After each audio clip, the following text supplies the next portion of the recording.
My official diagnosis back in July of 2011 was stage 4 metastatic colorectal cancer.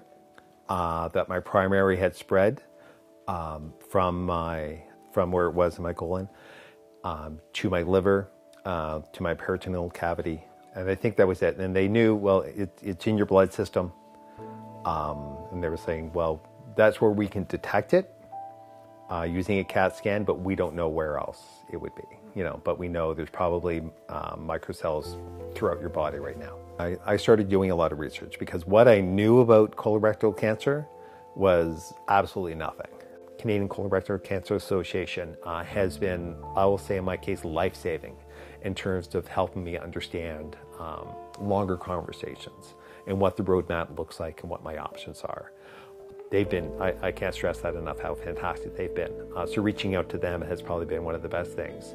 I'm, really a first-time customer of the medical system. Up until this point, I've, never broken a bone, never had surgery, never spent a day in the hospital. If I had probably known more, I probably would have been able to connect some of the symptoms to say, maybe I should go see my doctor, because I do go to my doctor on a regular basis.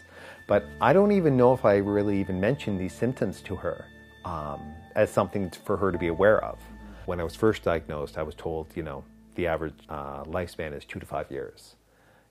In terms of my personal planning, yeah, that changes a lot of things. And not knowing how my health is going to be during that time, that changed things a lot. So we've gone on a lot more vacations. We've spent a lot more time together. In terms of my kids are younger. What they really know is that dad's sick. Sometimes he's at the hospital, not that often. He's home all the time though. I get them to school, pick them up after school. In terms of quality of time, I'm getting tons of quality time with them and quantity of time. So that's great. All of us are at risk of getting this. And it's not just the patients who need to better understand it, it's all of us. I'm very fortunate. My oncologist and I'll say most of the medical people I've worked with, I do think they are world class. They talk about going to conferences, around the world. And, with my oncologist, I've actually had conversations with him where he said, I was just at a conference, they were talking about this, and from a treatment perspective, this is what's going on, and this is the cutting edge right now. There could be something coming down the road. It hasn't really been tested yet. But we do have those conversations. But this person knows it's the best treatment, why it's the best treatment, and he knows what to look for a response from my body when we have a scan and it comes back, and he is able to say, this is happening for this reason, or this side effect is happening for this reason, and that's expected or it's not expected. In terms of new treatments, I think colorectal cancer there's been a lot of research and there's been a lot of studies done.